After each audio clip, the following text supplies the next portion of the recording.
The diplomatic transport Harmony's Edge hummed through the void between systems, carrying delegates from 17 different species to the most important peace summit in galactic history. In the ship's main lounge, beings of various shapes and sizes clustered in their familiar groups, speaking in hushed tones about treaties and trade agreements. Princess Zarathis sat alone. The Velthari royal occupied an entire section of seating, her crystalline exoskeleton catching the soft light and casting rainbow patterns across the nearby walls. Her forearms moved in subtle, graceful gestures as she reviewed holographic documents, but her compound eyes occasionally flickered toward the other passengers with an expression that, despite her alien features, was unmistakably lonely. Captain, Marcus Chen noticed her isolation as he made his routine rounds through the ship. The human pilot had ferried diplomatic missions for nearly a decade, and he'd seen this pattern before. The Velthari were feared throughout the galaxy, not for aggression, but for their devastating beauty and the psychic resonance their crystalline bodies produced. Most species found prolonged proximity to them overwhelming, even painful. Afraid you'll shatter if you sit too close to her?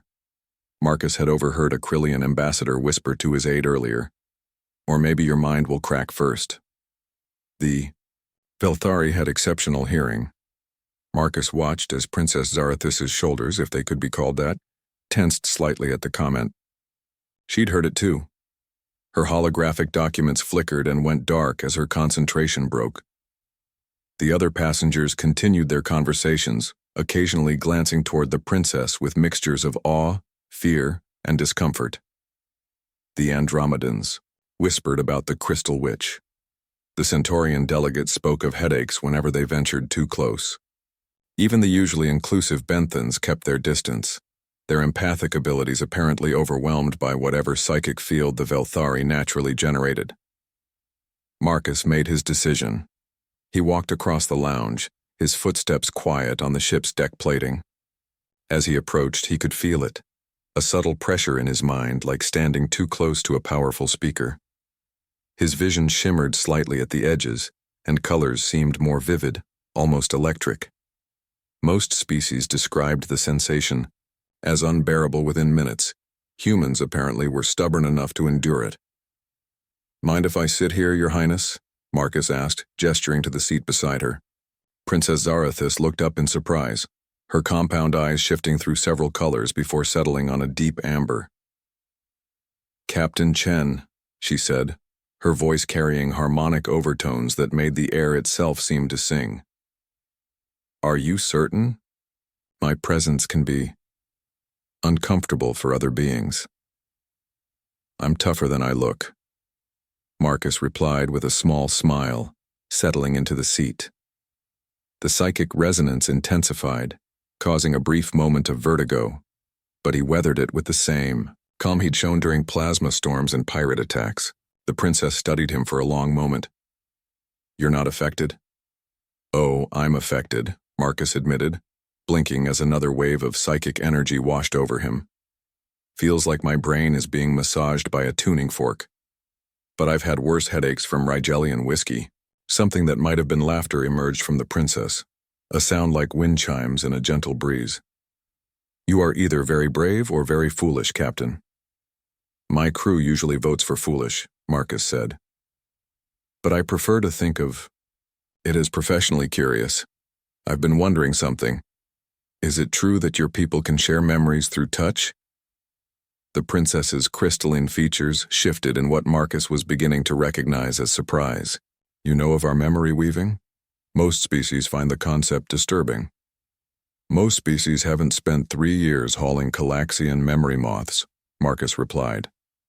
"After you've had a 6-legged insect accidentally download its entire life story into your brain, sharing memories with a sentient being seems downright civilized." This time the princess definitely laughed. The sound resonated through the lounge, causing several other passengers to look over with expressions ranging from curiosity to alarm. But Marcus noticed something else. The psychic pressure around him seemed to lessen slightly, as if the princess's amusement had somehow modulated her natural resonance. "You are unexpected, Captain Chen," she said.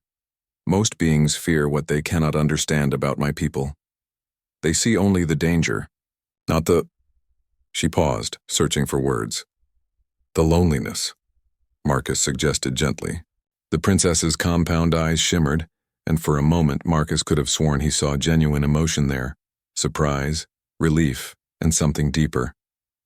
Yes, she whispered. Precisely that. They sat together in comfortable silence for a while, Marcus weathering the psychic resonance while the princess seemed to relax for the first time since boarding. Around them, the other passengers gradually returned to their conversations, though Marcus noticed more than a few curious glances in their direction. Captain, the princess said eventually, may I ask you something? Sure. Why did you choose to sit here? Truly? Marcus considered the question seriously. Because everyone deserves to have someone sit beside them, he said finally. And because humans have a saying, fortune favors the bold. Sometimes the best discoveries happen when you ignore the warning signs. Princess Zarathis was quiet for so long that Marcus began to worry he'd offended her. Then she extended one of her crystalline hands toward him, slowly, carefully, as if offering something precious and fragile. Would you like to see something? Beautiful, Captain? A memory from my homeworld? Marcus looked at her outstretched hand, knowing that direct contact with a Velthari could be overwhelming even for humans. Then he thought about all the times he'd taken calculated risks in his career, all the moments when playing it safe would have meant missing out on something extraordinary. He reached out and gently clasped her hand. The memory that flowed into his mind was indeed beautiful. Crystal spires reaching toward twin suns, gardens of singing stones, and the profound sense of connection that existed between all Velthari. But more than that, he felt her gratitude, warm and genuine, for the simple act of sitting beside her when no one else would. When the memory faded, Marcus found himself smiling, despite the lingering psychic dissonance. Thank you, he said. That was incredible.